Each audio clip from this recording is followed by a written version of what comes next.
Yeah. Just enough good money to get. education. It was, yeah, just enough money to get some stage clothes together, about a £5 a night or something, wasn't it? Yeah. What would have been happening sort of music-wise, you know, pre-punk? I mean, just kind of paint a picture for us of, you know, what would have been happening. Well, there was a lot of mega bands about, wasn't there? There's sort of, you know... Well, yeah, all the yeses and... Yeah, progressive rock, that sort of thing. So the gap between the sort of the sort of new bands and you know, local venues was huge to what was actually happening in the music industry, and I think that that really sparked off what happened, especially in London, because there, at that time, 76, 77, there was a really lively set of gigs going around. There was a lot of really good bands. This is prior punk. I mean, this was sort of... I mean, feel goods and that. Yeah, were about, weren't they? Pub rock scene, I suppose. So everything was there, set, ready to go for when the punk scene hit the, you know, actually hit the scene. And the feel goods, you know, were an important early influence on all three of them, weren't exactly. they? Yeah, I mean, I mean, apart from doing, because of the sort of gigs we were having to do, so hence you got to play Beatles covers and etc. Was we included a couple of feel good tracks in our set eventually, didn't we? Yeah. Checkbook was one. And, So what memories about, you know, kind of coming up to London for the first time, you know, just before Paul had seen the Sex Pistols, those early little victories, what would they have been for the band? Well, yeah, it was quite a move for us, because we were making our demo tapes and what have you, and sending them off to the Big Smoke and getting no reply, you know. And even though we were doing quite well around the clubs, you know, around Surrey and the south of England, eventually we just had to say to ourselves, well, look, we just got to go into London. We just got to play these gigs in London, even though the money's rubbish and what have you. So there was quite a jump for us. But I mean, we sort of, I suppose, quite luckily arrived at the right time, because there was, like I was saying earlier, there was a big, you know, movement with live music, and a lot of bands playing to their own audiences is what we really wanted. You know, for years we'd sort of played to you know, working clubs type audiences and things, and to actually find places where we could have audiences of our own age group was fantastic, you know. So it was a good time, quite exciting, really. And what kind of collective influences were going into the melting pot, you know, kind of pre-Paul seeing the Pistols as well? What sort of things? Kind of musically, you know, the image as well, you know, where did all of that come from? Well, I mean, obviously for John, it was easier for him to try and get the lads some work if we looked sort of semi-smart as opposed to jeans and t-shirts. So that, you know, obviously that's the money we earned from these small shows, Michaels and stuff. We sort of bought, you know, the same shirts, Kipper ties, I think was one cracking error. Still got them? Yeah, I think I have. You have? I use it on my boat now as a sail, you know. Well, we even had white bomber jackets at one point. I mean, like not great look, but it helped John. We were experimenting, really. That was the... It helped John, though, get some work at least. Yeah. I think we wanted to set ourselves apart from everybody else, and that was one of the things that we felt, you know... was a way to do it. It was a way to do it, and it just went along with the type of music that we wanted to play, and it all just try and get ourselves as much work as possible, really. And what kind of covers at that time? Would Paul have been writing any original material by then as well? Would that have been in the set? Was there? Some of it was. Well, I mean, we did a hell of a lot of covers because that's the way we got the work. I mean, you know, there was a lot of Chuck Berry stuff in there, and Beatles and all sorts, really. That was the majority of the set. This is why it was great to find out, you know, that we could have our own audience in London, because then we could start playing a lot more of our own material. Yeah. And I think when Paul saw the Pistols, that really changed his view on how to go about songwriting, because up until that point, a lot of it was very sort of Loving by Letters and those sort of songs that were more Beatles. Yeah, they were more sort of Beatles influence, weren't they? Right, and then once I think Paul discovered that, then we could put an edge on it. Which, do you have any, you know, kind of defining memories of him coming back from seeing the Pistols at the Lyceum, and you know, memories of what he would have said to you about seeing this band? I know he was very excited about that, you know, actually seeing this scene. So that sort of, I suppose, it just gave us impetus to say, well, look, we've got to go into London and sort these sort of venues out for ourselves. I mean, we'd really outgrown the workingman clubs and stuff. You know, we wanted to move forward musically, and I remember one gig, I think Shearwater Community Centre, where the audience were just like that, you know, with their fingers in their ears. It's too loud, you know, turn it down. When's the bingo coming back on, you know? And you kind of know at that point, let's move on. Time to move on. They're not digging us, and, you know, we're not really enjoying this either. Yeah. Well, of course, you know, the Pistols were, you know, sort of like snowballing. I mean, you guys played with them as well, didn't you? We did, you know, you played with them at the Queensway Hall, I think, in Yeah, Dunstable. Any memories of that? Yeah, I mean, it was a bit of a warm-up gig, I think, for them. It wasn't very much advertised. No. And, we got a call only a few days beforehand. That's right, yeah. I mean, They needed a support act. Small audience. Yeah, we're your man. We never used to say no to anything, I don't think, you know. So, yeah, we went up there and did it, and that was the first time I saw the Pistols. I was really impressed.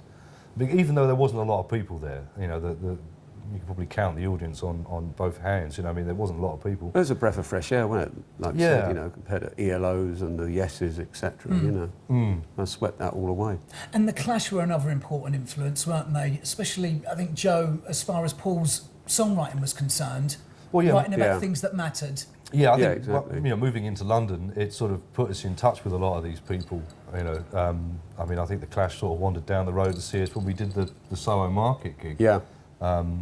You know, so we sort of found ourselves, I suppose, with some synchronicity with these people, that, you know, that we weren't alone, and so yeah, it was a good scene to move into, really, and it had a big effect on Paul's writing. Did you feel part of it as well? You know, despite the fact that you guys were from Surrey. I mean, did you kind of feel like outsiders at all at any point, or? I wouldn't really say so. I mean, you know, we were kind of portrayed as the black sheep, the new wave, because we wore suits or whatever. But I think, like Rick said, you know, musically, we had the same kind of sentiment and direction. Let's talk about getting that all-important record deal, because there were a few others who were kind of sniffing around, weren't they, before Polydor?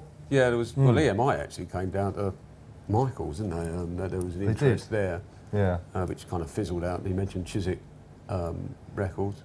I think there was a general vibe that this was obviously something new that was happening in the music scene, so every record company had to sort of have a look at it in a serious way. And have their band. Yeah. So there was a lot of that going on. Because Chris had missed out on the Pistols and the Clash as well. He was pretty determined. Not good if you're an A&R guy, isn't No, it? that's right, yeah. Well, he certainly redeemed himself with you guys. He came to see us, I think it was at the Marquee when he came along. Yeah. I know that he came back a second time at the Nashville. I remember that, but there was a lot of sort of scurrying around, I think, from those sort of people at the time. And really, it's like the Mersey Beat thing, or whatever. They're Beatles, didn't they, or whatever.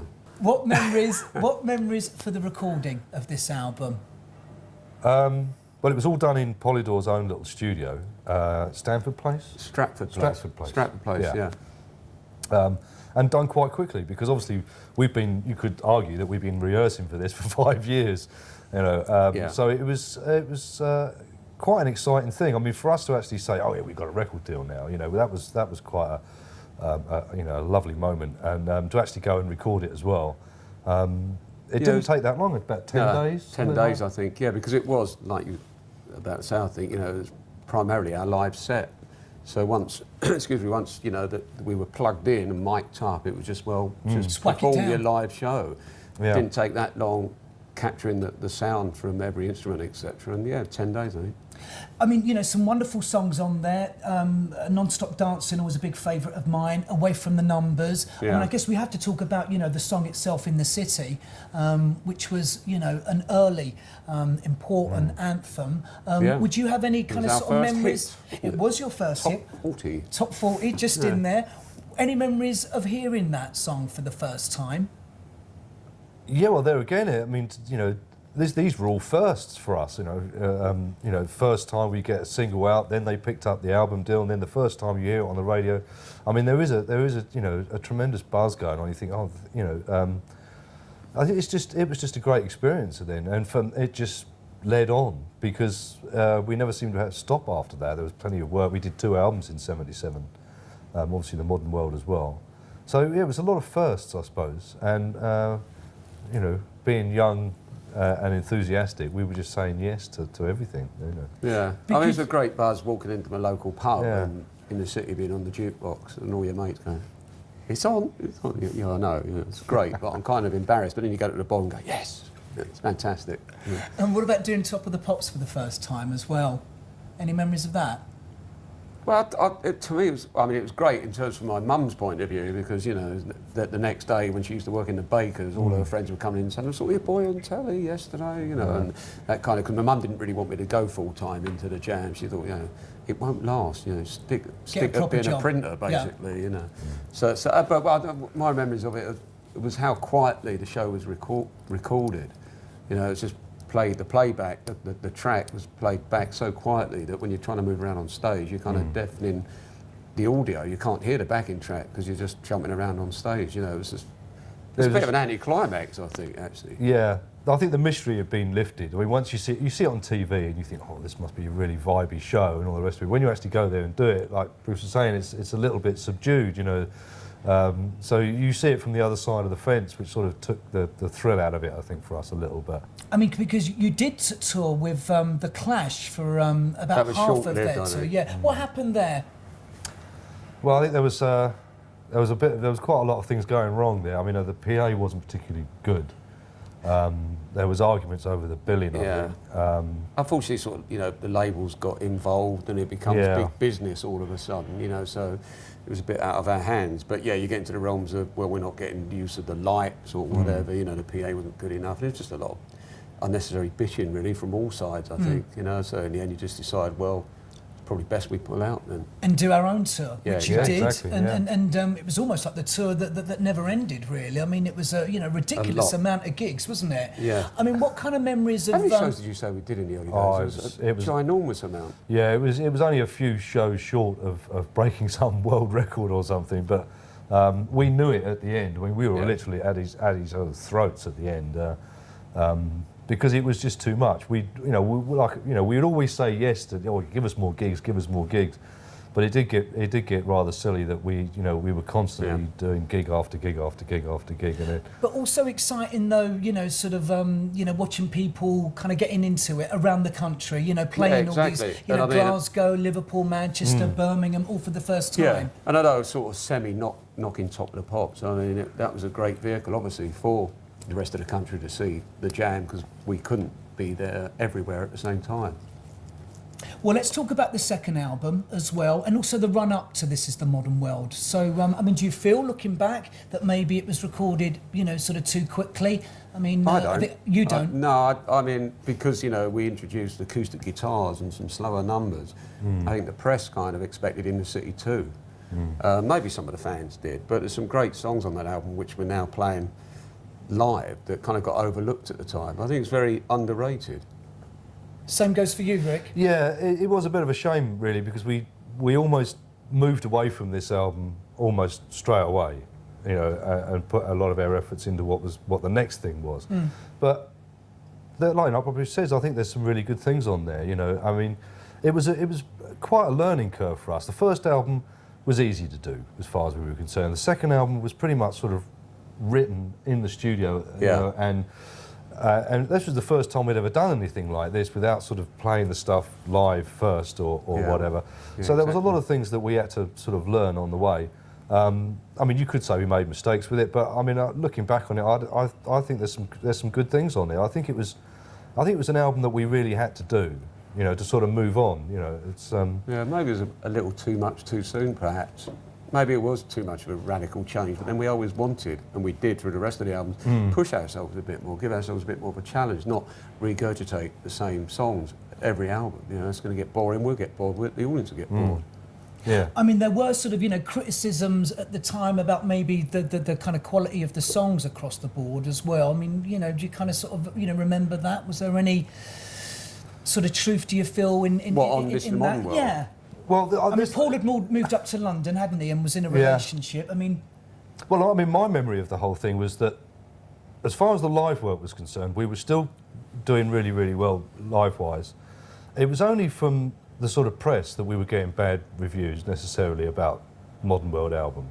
So, in what we would regard as the real world, we we still felt that we were moving forward, and that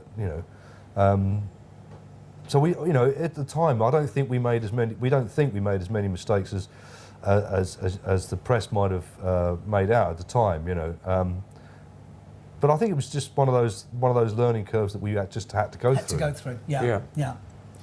Well, let's talk about the third album, which really saw the band sort of cross over in no uncertain terms. But Bruce, what sort of memories of the the kind of the gearing up for this album, if you like, because News of the World had been a single and had been a hit, and then I think after that it was David Watts and A-Bomb. I mean, was there a sense, looking back at 1978, that for the band there might have been a sort of a sense of like a lack of confidence, but you got it back though, didn't you? Maybe, possibly a lack of confidence. I'm not sure. I don't think Paul ever seemed to lack confidence, but I don't think we did. I mean, it was just, I think, more from the record company point of view. It was like, well, the second album wasn't that well received, guys, in terms of how many units you sold. This is kind of, from their point of view, a make or break. You've got to really come up with the goods this time round. So it probably made us all think more about what we were going to do, what direction we were going to go in. Because there was an attempt to record a third album, wasn't there? But that was sort of scotched, wasn't it, by Chris Parry, I think, who said, well, we started, we sort of started on some demos, and it wasn't actually, full-blown recording of an album or anything like that. It was just, we started to put a few ideas down, and I think Chris said, well, look, they've got to be better than this in all sorts of areas, the arrangements, everything, Because wasn't that around about the time when they shut us away in Aylesbury or somewhere? Oh, yeah. Sort of some porter cabin, thinking, if you're locked away, you can really write. But I don't think for the Jam it worked like that. We were out in the sticks, particularly like we've touched upon, Paul moving into London. You needed that atmosphere, that vibe, not... I mean, we'd have probably come up with, I think we stole ourselves away in the end, and just went home. Yeah. Because, it was literally in the middle of nowhere. There was no pubs nearby. There was nothing, was there? No, it was just driving insane. So, we were just completely going gaga. Ditch that idea. Yeah. So what about the memories of recording this? This was recorded at Rack Records in St John's Wood, wasn't it? Well, just generally, it was a really vibey studio to be in. One, because I suppose because of the history of Mickey Most and the acts he's had there, the hits and stuff. But the actual studio, in terms of from a band point of view, actually the control room and the studio had daylight. You could see outside to what was going on. I think that was quite important for us, as opposed to be shut away in a basement. Well, it was for me anyway. I'd like to see a bit of the world going by. Yeah, it must have been summertime, I suppose, we recorded it, because I remember the weather being really nice, a lot of daylight. And of course it was in St John's Wood, which was a nice place to go and do it. And of course, by that time as well, Rick, Chris had sort of fallen away as co-producer, right? And Vic Coppersmith was sort of in the driving. What was he like to work with? What did he get out of the band, looking back? Well, he was very meticulous, wasn't he? Meticulous and. Yeah, it wasn't. I mean, we're all young, obviously, in those days, and each of us could lose our temper with take 15 or something, and then confidence, or lack of confidence would creep in and say, oh, the song's crap anyway, let's not bother. Whereas Vic would hang on in there and say, no, come on, let's go for another one, or have a break, and coax that out of us, get the best out of us, basically. Plus, he come up with some good production ideas along the way. And Paul's songwriting, really kind of went up a couple of gears with this album as well, didn't it? It's really difficult, because we've been asked over the years, well, how did this happen? How did you come up with these songs? They kind of came out, but you knew at the time each track was special. You knew that we really had something good going here. And the sound seemed to really sort of almost... you really kind of got the Jam sound, what became known later as the Jam sound on this album, I guess, to an extent, didn't you? Or do you not see it like that? I think it was known as that because it was a big turning point, so everything associated with it was the Jam sound. We pretty much recorded most of these things fairly live, really, and then all added onto them, rather than sort of constructing them, tiny piece by tiny piece, which a lot of people were tending to do, So we managed to keep a sort of live thing to it as well, I think, which was fairly important for us. I mean, not long after the release of this album, I mean, there was a kind of a wave of bands who were, you know, not only influenced by, you know, but by the Jam, but I guess influenced by a lot of the bands that influenced you as well. What did you make of all of that? You know, the Chords and the Purple Hearts and Secret Affair and... Well, obviously, I think a lot of bands, you know, you know, the Clash, the Pistols, us, we'd all found our own direction, our own sound, and what have you. And I think, and then the punk thing had sort of had split into like several factions, and I think people were forming bands as, you know, were their favourites. I think that's, you know, one thing that had something to do with that. But it was nice to see other groups sort of almost picking up what you were doing as well, and carrying that on in their own way. Yeah. I mean, there was some other really good acts. So it all sort of started to snowball around that time. And what about the sleeve? What memories of the sleeve? Whose idea was it to kind of you know, put on? I mean, I guess, you know, the sleeve was a sort of a mirror of a lot of the influences really of the band, wasn't it? You know, the Motown, the Scar album. Yeah, That's exactly it. Yeah, our first logo and stuff. Yeah. And then, of course, after that came that wonderful run of singles, you know, Strange Town and When You're Young, and, you know, the Eton Rifles as well. You know, did you really feel, sort of like looking back at that kind of sort of period, that, you know, you really were at the top of your game, pushing yourselves? Yeah, pretty much so, definitely. yeah. I mean, it was always an ongoing thing, I think, for us. You know, it's difficult when you're in that position to actually know where you are, you know, and to see it from an outsider's point of view. We used to read press about other bands and think, well, they're all doing really, really well, and we're not, or something. But it's just really difficult to gauge that yourself. Apart from when you do the live shows, Yeah. and, you know, and that's when it really came alive for us. Yeah. About, you know, with the audiences, etc. What memories of those gigs, you know, round about that kind of point as well? I mean, I sort of remember it. I don't know if you guys are the same, but I mean, not at all shows, but at some shows there was almost like an air of violence that was never too far away, especially when you went out of town to see bands. Did you find the same? Yeah, I think there was a lot of Yeah. a lot of stuff that was that the press had written about in London. You know, like the spitting and this and that and the other.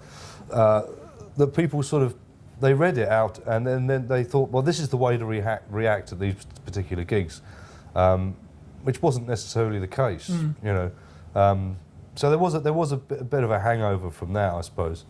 Yeah, and I mean, our audience, you know, unfortunately was quite blokey, wasn't it? Yeah, yeah. I think if you get like quite a few geezers together, that looks quite There's intimidating a lot in of any way. testosterone Yeah. flying Yeah, around. exactly. Yeah. What about memories of recording Setting Suns as well? You know, all mod cons have been incredibly well received. You know, sold very well as well.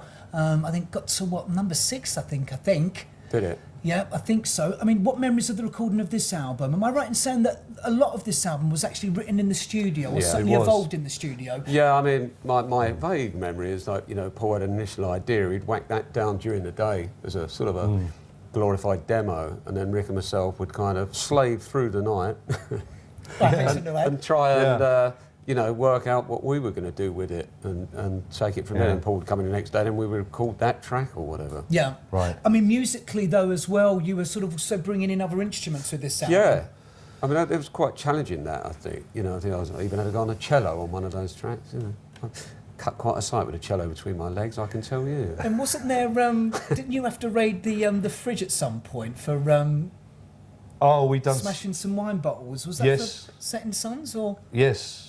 Yeah, we meticulously wrapped them all up in plastic, and we were going to smash it against the wall, and I tried to do it in time to the track, and it didn't work out that way, and we spent the next 2 days picking up Unfortunately, you're glass. a drummer, isn't it? You can't hit it in time. But Yeah, what track was that? Was that on this album, definitely? I think it was, because it was a townhouse. Are you we credited? did it. Saturday, was it Last Saturday question? Kids, or? I can't remember. I mean, there's all sorts of things that we do, that, you know, standing on plastic cups for tracks, and recording silly things like that, and I mean, it was just nice to be able to try new experiment, things, to yeah. try them. Yeah. I mean, even how silly they might sound. I mean, we ended up spending one day recording a fly, didn't Yeah, we? that's right. Buzzing Don't think it around was on in- that album, in- was it? But, yeah. But, hence the large studio bills. Yeah. What about working with Vic on this album as well? What sort of memories of working with him? I mean, he obviously sort of happy for you to sort of, to kind of experiment and try new things as well. Yeah, I think it was it was a matter of trying to move forward, evolve the sound, evolve the way that we were moving without sort of being stuck in any particular musical rut, which was always a challenge, I think, from one album to the next, or continuously. But Vic was a great help in as much as that he was very meticulous and he'd keep everything, and we worked things through, and a lot of the groundwork for the arrangements and whatever, especially with Setting Suns, were done the night before. I was going to say, was Smithers on this? Yes, it was. Because you mentioned that. I mean, it was his idea to bring in the small orchestra on it and stuff, and do all the somebody wrote out the scoring. score, didn't they? Yeah. Yeah. Well, that was incredible to watch. One of my better tunes being scored out. Did I write that? Well, let's talk about this album. This I think Is that was one of those? recorded. It is one of yours, dear. Yeah. This album was Oh recorded. yeah, look, I'm on it. Yes. Look, it must be you. It is you. This was recorded at London's Townhouse, wasn't it? Right. That's why. Yeah, we spoke about this earlier on because there was a great pub opposite. That's why I probably don't remember much about this album. Right. Okay. Over Well, to you, Rick. hopefully you do, Rick. I mean, what memories of the recording of this album?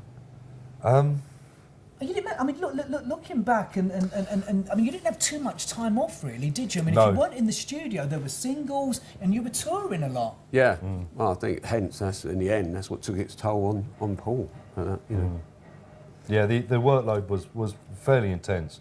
I mean, because obviously we were trying to tour everywhere, and it's almost impossible to do that. I mean, you have to sometimes. I mean, we didn't concentrate too much on the States because we didn't want to leave Europe and Britain and the rest of the world alone too much.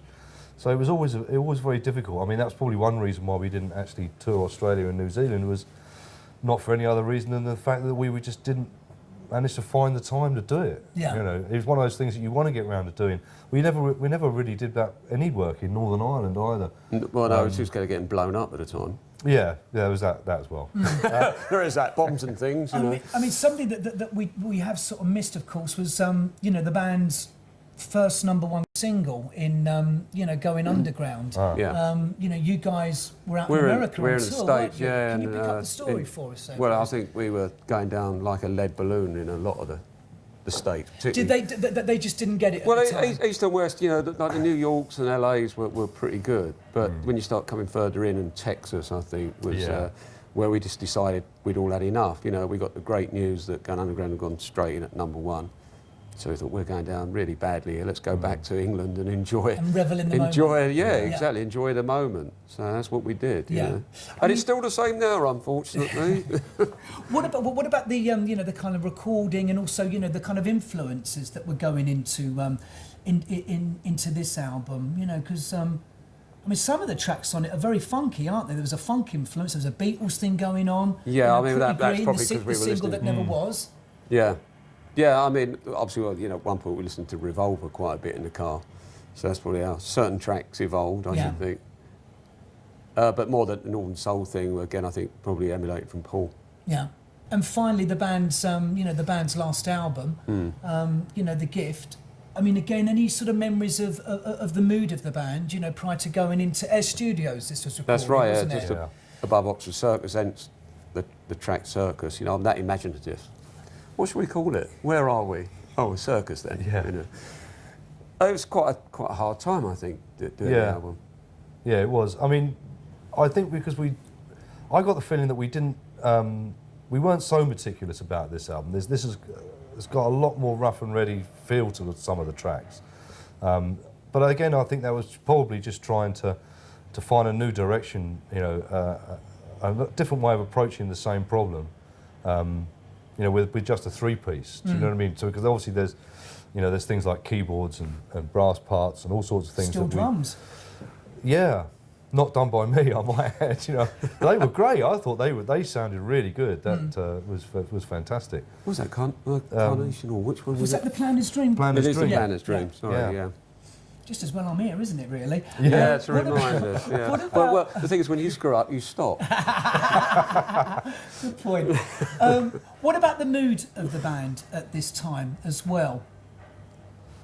Would you kind of sort of remember that?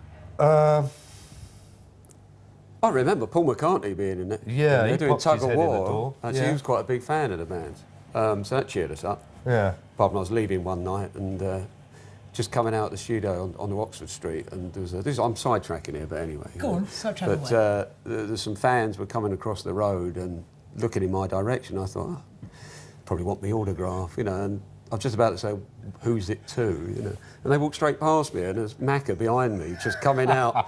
So, all right then, I'll move on. Slunk away and went down the tube. I'll let him have his moment. Yeah. What about the sleeve for this? The photos. Was it Twinku? Yeah. Yeah.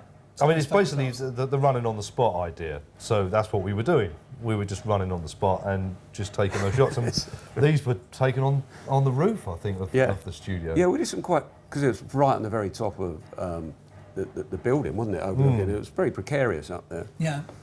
And what about the touring at that time as well? Because it got very big by that period, hadn't it? I mean, I think you described, yourselves in your book. It was almost like a small army when the Jam went out on the road. Yeah. I mean, everything was pretty much like a well-oiled machine by then. Everything pretty much ran as clockwork. We knew what we were doing 6 months in advance, and to find that there was this end point was very strange that you were heading towards, but couldn't quite believe. Did you sense it at the time that he wasn't happy?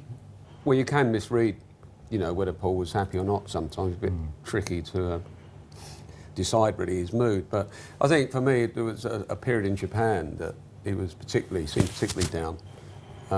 That could just been like sort of missing home or whatever. But there was a lot of pressure on all three of us. Yeah, in Japan there was just like a lot of pressure from all of us. So it's difficult to read whether Paul was just feeling that, like the songwriting side of it. It's like a treadmill. How can I get off this thing? Or whether he was just missing home the usuals, like we all do in a band. It's great to be in this privileged position, touring the world and playing fantastic music, but you do miss home. It's like anything. So it was difficult to gauge really how Paul was feeling. So, but obviously the ultimate, when it came to the conclusion that Paul did want to leave the band, I was like Rick, very upset about it, to say the least, but not totally surprised, because you kind of could sense, if you now looking back on it, you could sense, well, maybe it was because of that period or the pressure, etc. And he also wanted to change musical direction, with the Style Council, and he wanted to work with different musicians, so that's what he did. Do you feel, that the band, still had, sort of a lot of ideas, within that sort of framework of the? Yeah, I think it was too soon to call it a day. Again, I've said it time and time again, but I would have preferred to take 6 months or whatever time you needed off for all of us, and then come back to it, refreshed hopefully. But Paul being Paul, he'd made up his mind, and I'm calling it a day, and that's it, full stop. So subsequently, what was the mood of that kind of final tour? Would you kind of sort of? I mean, it probably was one of sort of mixed emotions, I guess. I mean, almost a celebration, but also, the end. Yeah, it was a real roller coaster, because obviously you're very high from 5 nights at Wembley or whatever. Each night you're coming off stage. We played brilliantly on that tour. I don't know if we just thought, well, we've got the final point to prove or something, but we all played brilliantly on the tour. And yeah, you mixed emotions, because obviously we still would meet the fans that wanted to after a show, and they'll all be saying the same thing. Well, why are you in tears? Why are you calling it a day? And I'm in tears the other side. I don't know. Yeah. Very mixed, very mixed. Yeah. I mean, it didn't totally sink in with me until afterwards, until we finished all those shows. Yeah. A delayed reaction. Yeah, it was very much so. I mean, we had, we still had the gigs to enjoy and that work to do, which was like, it was brilliant. But it wasn't until afterwards that for me, I suddenly realised, that the Jam had been a big part of my life right from school days, right the way through all this, and all of a sudden it wasn't there. So that was. But like I say, it didn't really sink in totally until afterwards. But I guess, the great thing is that... 25 years later, we're back. Later, here we are. But, that unfinished business, right. But the great thing is that, the band are held in such high esteem. I mean, being constantly name-checked by, sort of new bands coming up. Yeah. I mean, that must make you sort of, feel It's very feel flattering, good, isn't it? Yeah, I You think did your job. Yeah, I think it's great that other, more contemporary bands have got something out of it. as well. You know, it's in the same way that when we looked back on the things that influenced us, that we obviously gleaned, ideas and etc. from that. So I mean, it's like Bruce says, I think it is. It's very, very flattering and very nice to hear that. Yeah. You know. Very proud, to have been part of a great band, Yeah, that really meant something to Absolutely. people, touch people's lives. And this, of course, came out, I think, after the band had split, hadn't it? Yeah. Yeah. This was basically the last album that we were contracted for. So this is what Actually, happened. wasn't that you know. out about the same time? I might be wrong. I seem to recall that. It was out the December, January, Yeah. but it was a way of sort of fulfilling the contract without actually 1982. having to make a new album. Was to give them a live album, which in a way it was probably quite hurriedly put together, I think. I sort of wondered if there was, kind of one memory, kind of looking back at that sort of period, sort of 76, say, through to 82, that kind of instantly springs to mind that for you, sums up, what was special about the Jam. What would it be and why? I think one thing is that we were always on the move. We were always doing something. There was always a direction to go in. There was always something. There was a reason. There was, and it just rolled on continuously like that. And I think that was one of the overriding memories that I have of that period. I mean, there was nothing boring about it at all. We really felt like we were on a mission and fulfilling it, I think, to most part. Bruce, for Well, you? pretty much totally agreeing with Rick. It was, as I said earlier, it sounds a bit sycophantic, but an honour and a privilege to be part of such a great band that, has actually carved out a small piece of history, I think. Well, guys, I'm buzzing after tonight. You must be out of this world. Yeah, it was fantastic. I loved it. Loved every minute of it. It was great. It's really escalated, from May, June when we sort of launched from the Jam to be doing like the Forum 2 nights, 1,900 people or whatever. The reaction for the whole tour has been amazing. It's like Rick said, the crowd seem to be following us around from town to town. Yeah, that's right. We you keep see, pinching ourselves, don't we? you do, and the crowds. We're coming at the end of this tour now, and it was just great that we're coming into London tonight. At the end of probably 6 weeks on the road, and it's just been fantastic. The crowds have been brilliant. Showing themselves in their droves. Well, I saw them back in March, and I took my son to see them, and he's like now the same age as I first was when I went to see them. Wicked. Tonight, speaking to people, a lot of them had seen you in May as well. Right. Yeah, I mean, well, what can you say? They obviously liked it enough to come again. Yeah. Gluttons for punishment or whatever. That's right. Yeah. Well, I mean, it's been a long tour, and halfway through you thought, God, I haven't got another, 14 days to go. But now we've only got, tomorrow night here, and then Brighton, that's it. Now we don't want it to end. So you're rounding off in Brighton. That's the big finale, is it? Yeah, it is. But I think I've treated every show as a special show. Each and every one of them. And then we finish in Brighton, and then we go off to America in January. So. Oh, fantastic. Right, yeah. And are you going to Japan as well? Well, I mean, that hasn't been discussed yet. I'd like to think so, because the Jam did quite well out there. Yeah. So, maybe. I mean, we have to ask our agent for that. But we're open. If the interest is there, we'll go anywhere. I thought it was absolutely brilliant. I really enjoyed it, Yeah? I saw the Jam 25 years ago, and it's as close as you're going to get, and I thought they were really, really good. So what did it feel like to be back in London? Oh, it's fantastic. Obviously, Russell and I were Jam fans, so to be actually up here playing with Bruce and Rick, who are our heroes when we were younger, is fantastic. Absolutely great. So brilliant, really, really, really good. I know the guys are really looking forward to this show because last time the Jam actually played London was 1982. Brilliant, really good. Really good. They come here for Take That. Yeah.